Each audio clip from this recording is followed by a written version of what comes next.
Now we're going to go to number 5. Is that the swing you would use to go to 5? Maybe a little lighter. Okay, then do a rehearsal that's a little lighter. Okay.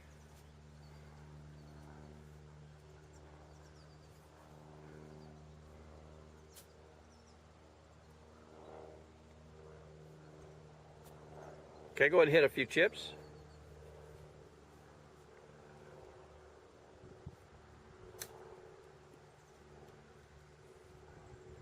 And you can adjust your aim, of course. Yeah.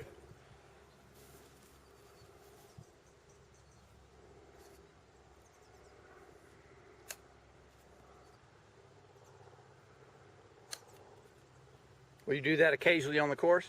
I do it a lot on the course. Okay. On this chip, you bladed the ball and it just kind of shot across the green. You'll see it go very low. And the cause of that is your setup, how you set up the geometry of impact at the beginning of the swing.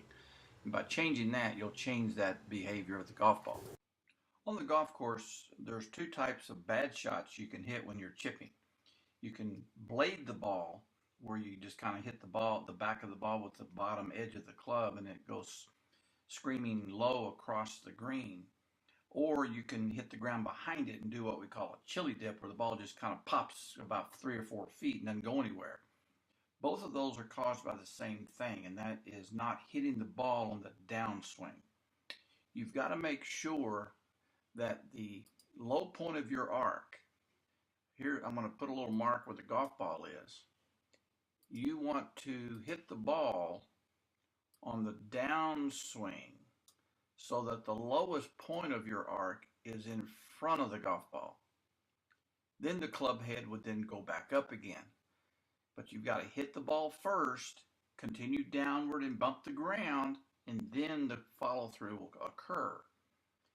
And what you tend to do is you will come down and your low point will be behind the golf ball, and then you will start back up again before you get to the golf ball. And as you go back up again, you'll blade it with the bottom edge of the club and not the face of the club. Or you will try to, you'll continue down and hit the ground behind the golf ball. And so both of those problems, blading and chili dipping, are caused by the same problem, and that is your low point is behind the golf ball. So the correction in the initial setup is we've got to get the low point in front of the golf ball. And there, you do that in 2 different ways. First, you have to get your feet very close together. Now, different body types have to have their feet at different distances. Tiger has his feet probably only 2 or 3 inches apart. And so you might have to have 6 or 8 inches. But you must get your feet very close together. You must become comfortable standing flat-footed with your feet very close together when you chip. And you need to practice that. Just find a comfortable position with your feet as close as possible together. The reason you do that is that facilitates the getting more weight on your left side than your right side. You must have the center of your body mass in front of the golf ball. Your golf circle will tend to follow wherever your center of gravity is. And if your center of gravity is too much on the right, toward the right foot, then your low point of your golf swing is going to be behind the golf ball, because it'll be where the right foot is. We need to have your low point of your swing arc closer to the left foot than the right foot. And it's much easier to put more weight on your left foot if you get your feet close together. I've drawn a box from the center of your ankles to the top of your head on both you and Tiger. And you can see that Tiger has has a lot more weight on the left side of his body than the right side of his body. His head is off the left side of that blue box, and your body weight is more on your back foot. And so we need to reverse that. You need to be putting this left shoulder leaning against a wall off that left side. So we need to move this left shoulder this way a lot more, so you have a lot more weight on this left side. Now let's look at the actual motion of chipping that Tiger uses. As he comes through, you're going to see his shoulders, his hips, his lower body and upper body. It's a body swing. He lets his eyes and face move. He doesn't flip the club head.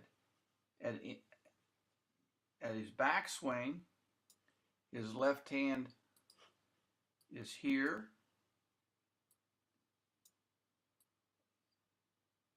Then as he follows through, his left hand goes all the way past his body. And the club is still right in front of his belly button. And you have a tendency when you come through to stop the left hand. Here's the left hand now.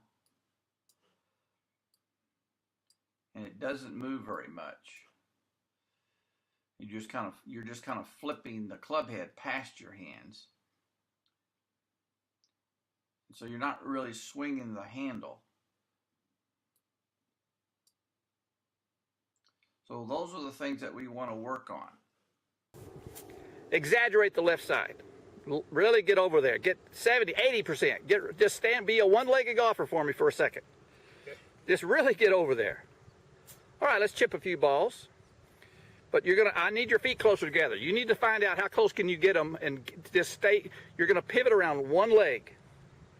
Hands forward, that looks good right there. Now just stay on that wall.